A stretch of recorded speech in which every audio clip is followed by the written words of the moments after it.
I left work early for the first time in months to surprise my husband with a trip I'd been planning for a year. I walked in on him filming a video in our bedroom, with someone I didn't recognize. "We thought you'd be gone longer," he said, barely covering up. I took the tickets, changed the name, and the next thing I did made him beg for. I'm not good at surprises. Never have been. But I wanted this one to be perfect. I'm Alyssa, 42, from Fort Worth, Texas. I work long hours in corporate finance, spreadsheet hell, conference calls, stress dreams, the whole package. My husband Daryl always said I worked too much. That I needed to live a little. I didn't mind it though. I made good money. Enough to keep us both afloat. Daryl didn't bring in much. He called himself a content creator. What that really meant was he filmed short videos in our house and spent hours editing on his laptop while I paid the bills and tried not to notice that we never had any savings. Still, I loved him. At least I thought I did. We'd been married for 10 years. The last 3 were tough. He stopped working. Got lazier. Stopped initiating anything between us. But I thought it was just a phase. Maybe he was depressed. I made excuses. I thought, maybe if I remind him how good we can be, things will get better. So I planned a trip. A full year in the making. I hid money from bonuses, skipped new clothes, didn't get my usual hair treatments, just little things here and there to build up a surprise fund. I even used miles to get us first-class seats. 5 days in Maui. A beachfront suite. Romantic dinners, excursions, the works. Our anniversary was coming up, and I wanted us to feel close again. To reset. I told my boss I needed that Friday off. She gave me a look, she knew I never took time. But she said yes. I left work early, giddy. I'd even bought a little envelope to put the tickets in. I imagined Daryl's face lighting up when he opened it. I pictured him saying, "You did all this for me?" I pulled into our driveway just after 1:30 p.m. His car was in the driveway. I figured he'd be surprised. I didn't knock. I had every right to be home. I walked into silence. Usually, I'd hear some audio from his videos. His dumb, influencer voice. But it was quiet. Then I got closer to our bedroom. And I heard laughing. Not his. A woman's.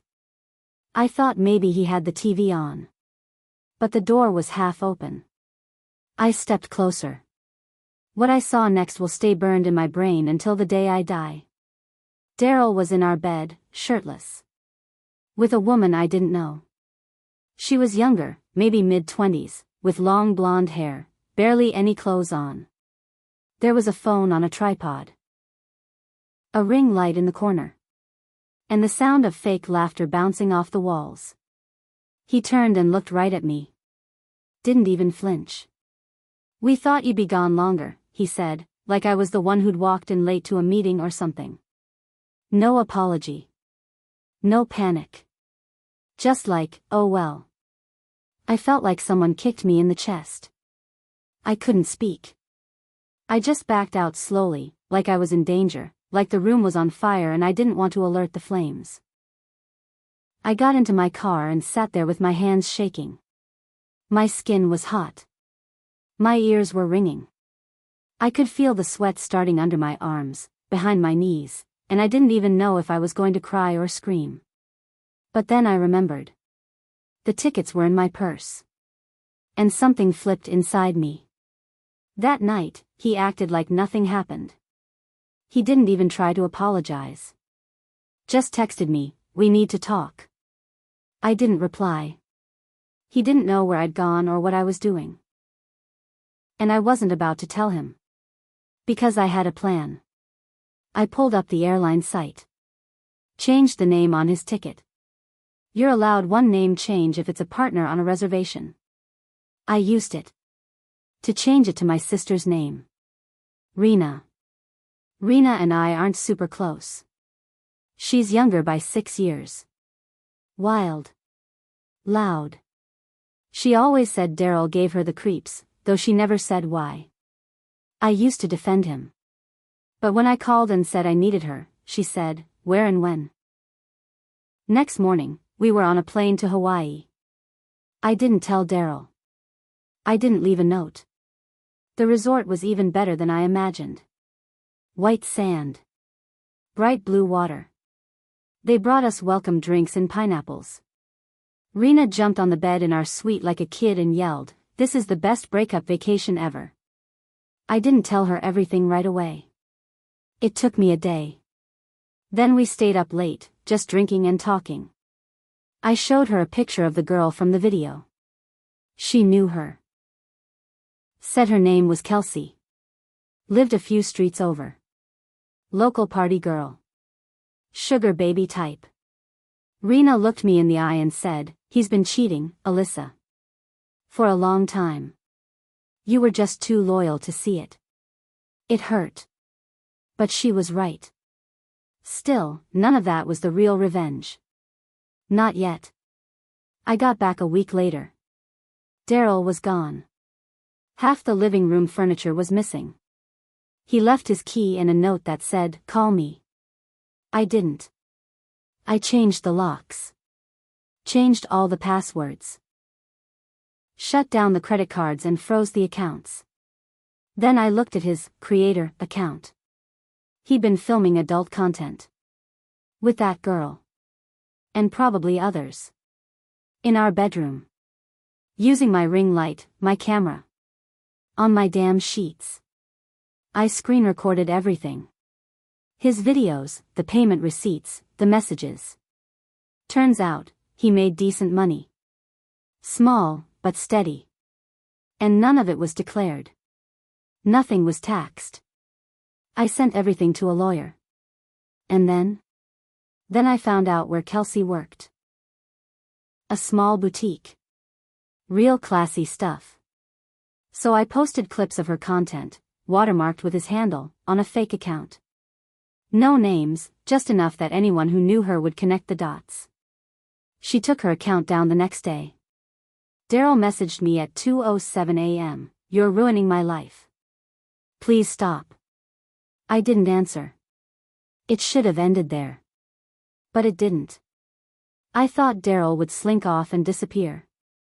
Maybe start over somewhere else, ruin some other woman's life. But he didn't. He fought back. And he got real dirty. 2 weeks after I got back from Hawaii, I was served papers. Daryl was suing me for emotional distress and for access to the shared content business we apparently ran together. I laughed out loud when I read it. He called himself a co-owner of our house, our gear, and even demanded I give him back access to the content accounts because I sabotaged his income. He wanted a judge to say I couldn't use the screenshots and videos in court. That they were private. Never mind the fact that he sold them online to strangers. He also asked for spousal support. That's when the laughter stopped. He said I made more money and that he'd gotten used to a certain lifestyle. That I abandoned him. My lawyer said not to worry. We'd already collected proof of his earnings, his videos, his cheating. Still, it made me sick. I worked 12-hour days for years so he could stay home and make sex tapes, and now he wanted me to pay him for it? No. Then came the worst part. My boss called me into her office one morning and shut the door. She looked uncomfortable. Nervous. "I got an anonymous email," she said. "It had content in it. Video clips. Someone accused you of being involved." It was Daryl. He'd taken one of the old ring light shots, cropped me in with a frame where I walked past in the background, and tried to spin it like I was part of his little business. He was trying to drag me down with him. I told my boss the truth. Everything. Luckily, she believed me. Said it was clear I wasn't involved, but warned me to be careful. That's when I realized I was dealing with a man who had no bottom. No shame. He was going to burn everything around him to get attention, even if it ruined his own life in the process. So I started digging deeper. I found something. Remember how he said I abandoned him? Turns out, he wasn't even on the deed to the house. I bought it before we married. Paid every mortgage payment. And more importantly, I'd kept the paperwork. My lawyer was thrilled. It gave us solid ground to stand on. He couldn't touch it. Then came the financial records. I'd helped file his taxes back when he still worked a normal job. But the last few years, nothing. I had no clue what he earned, and he'd done everything in cash and crypto. But the mistake he made? He used my PayPal account, the one I let him borrow, to cash out some of those videos early on. That linked him to the money. Directly. My lawyer smiled when he saw it. This is enough for fraud, he said. I wasn't just going to win this case. I was going to destroy him. But that's when Kelsey came back into the picture. She messaged me. Out of nowhere. Her tone was different this time. No arrogance. No insults. Just 3 words, he hit me. She sent photos. A busted lip. A cracked phone. Said he got angry one night when she mentioned going on a solo brand deal. That he grabbed her wrist and slammed her phone on the floor. She wanted to know if I still had a lawyer. If I could help. I didn't reply right away. I sat with it for a while. Tried to decide what I felt. Part of me wanted to tell her to rot. Another part remembered what it felt like to be blindsided by him. In the end, I forwarded the photos to my lawyer. He said they could help. But I still didn't trust her. Something about it felt off. Then I got a call from a number I didn't know. It was Kelsey's mother. She'd seen the videos. She was horrified. She thanked me for getting involved, said her daughter was stupid, but scared, and then, she dropped a bombshell. Kelsey was pregnant. I froze. I asked if she was sure. She said yes. That Kelsey had told her she didn't know what to do.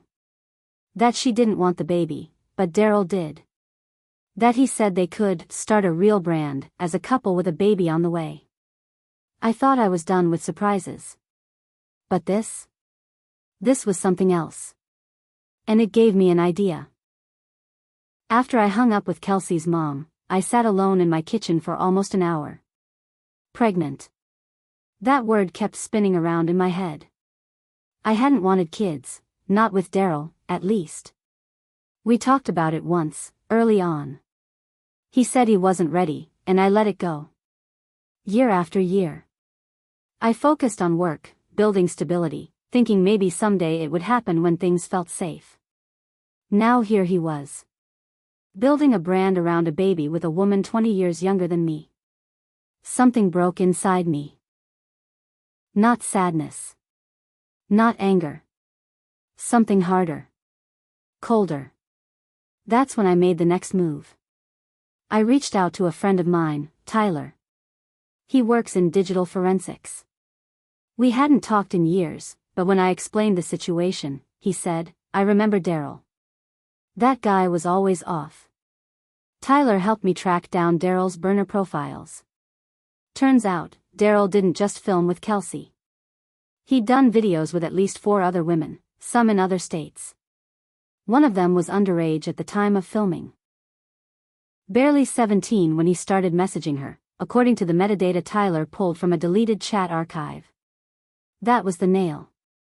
Tyler packaged it all up. Timestamps. Names. Accounts. Proof that Daryl had been operating this little, side business, without anyone's consent being verified. No paperwork, no contracts, no IDs. My lawyer added it to the case. But I didn't stop there. I created a new email account and anonymously messaged a few of Daryl's followers. His loyal little fanbase that thought he was some alpha male king. I attached clips. Proof of how fake it all was. Behind-the-scenes footage showing Daryl fighting with Kelsey. Screaming at her. One clip where he pushed the ring light so hard it fell and shattered. And then I leaked the video of him begging her not to press charges after the phone-breaking incident. His views tanked overnight. Sponsors dropped him. He posted a sad little video saying he was being attacked by bitter people, and that he'd be taking a break from mental health. But it got worse. Kelsey messaged me again. This time it was long. She told me Daryl was trying to convince her to go public as his girlfriend. Said they could spin everything into a comeback story. That he wanted her to post about the pregnancy and how they were being targeted by jealous haters. She said he promised to marry her. Said she didn't want to keep the baby, but he threatened to leak their private messages if she went to the cops about the night he hit her. I told her to go to the police anyway. She didn't. At least, not yet. So I made a backup plan. I reached out to someone I hadn't talked to in years, Daryl's old best friend, Corey. They used to be inseparable. But they had a falling out years ago. I never knew why. Corey picked up on the second ring. I barely said 2 words before he sighed and said, "I always knew he'd screw you over." Turns out, Corey had dirt. Real dirt.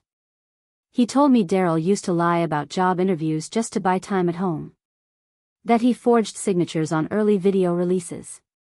That he'd once stolen money from his own father's safe to buy a camera setup, then blamed it on Corey during a fight. I asked him why he never told me. He said, "I figured you knew." I mean, how long could someone fake being that selfish? I told him I didn't want sympathy. I wanted documentation. He sent me copies of old texts. Even a voice memo where Daryl bragged about getting girls to sign consent forms while high. That was the final piece. Then, I got another surprise. A message from a woman named Serena. She said she was Daryl's ex-fiancée. Before me. They were engaged for 6 months. He left her suddenly, said he needed space to grow. She saw my leaked content and recognized him. Said he did the same thing to her.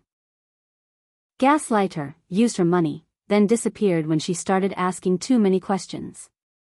She offered to testify. I sent it to my lawyer. He just nodded and said, "We're not just dealing with a cheater. This guy's a predator." But the revenge wasn't done yet. Because I had one more card to play. Remember that trip to Maui? I kept something from it. While we were there, I bought a small plot of land, tiny, unremarkable, but with beach access. Daryl always said he wanted to build a retreat center one day. Said it was his dream. I never told him I actually looked into it. So I bought the land in my name. And now? I'm giving it away. To a women's shelter. Publicly. With a plaque that reads, "Donated in the name of every woman who gave more than she got." When the press release goes live, Daryl's name will be on it. But not as the donor. As the reason for the donation. By the time the court date came, I had a folder 3 inches thick. My lawyer brought 2 suitcases full of files.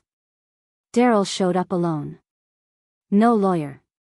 Just a cheap suit and a folder of printed screenshots from my Facebook, like he thought he was about to expose me as the villain in his sad little story. He looked thinner. Greasy hair. Eyes darting all over the room like he expected cameras. The judge, an older woman with a sharp voice and no patience, asked if he had legal counsel. He said, "I'm representing myself." She gave a nod like she'd seen his type before. We laid everything out. The finances. The videos. The undeclared income. The messages. The threats. The photos from Kelsey. The old voice memos. The digital records from Tyler. The police reports Serena and Corey helped file. He tried to interrupt. He stood up mid-hearing and said, "She's trying to ruin me because I moved on." The judge shut him down immediately.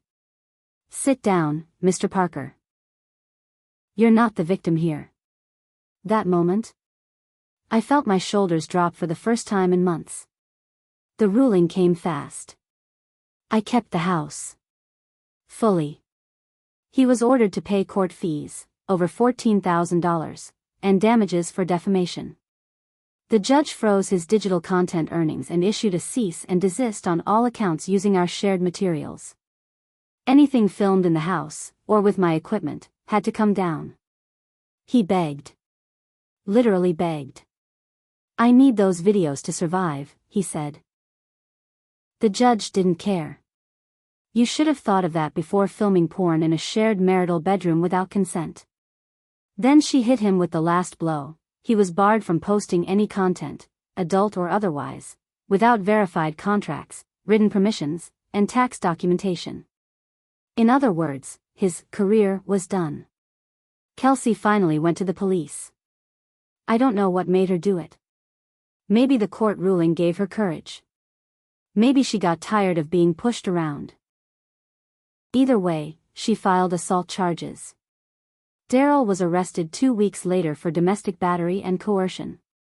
Turns out, she kept texts, voicemails, even screenshots where he threatened to leak her nude videos if she disobeyed. He cried on the way to the squad car. Somebody filmed it. I watched it 5 times in a row. He was sentenced to 18 months in county jail. The videos were removed from most platforms. His accounts flagged and banned. His fanbase disappeared overnight. No more cash. No more ring light. Just cold cinderblock walls and a cot. And me? I took that Maui land transfer public. There was a ribbon cutting. News crews came. The local shelter director gave a speech. I stood there, smiling, holding the plaque with his name in my hand. One of the reporters asked, "Why donate it in his name?" I looked into the camera and said, "Because it's the only thing he'll ever build that helps people." The clip went viral. I never said his full name. I didn't need to. He knew. Everyone who mattered knew. A month later, I got a letter from him. No return address, just a scrawled name and prison stamps. Inside, a 1-page note. "You won. I lost everything. Are you happy now?" I didn't write back. Instead, I scanned it. Printed 10 copies. Framed one. Hung it above my desk. Every time I look at it, I remember what it took to claw my way out of that mess. I remember that loyalty without respect is just self-destruction. That silence isn't kindness, it's permission.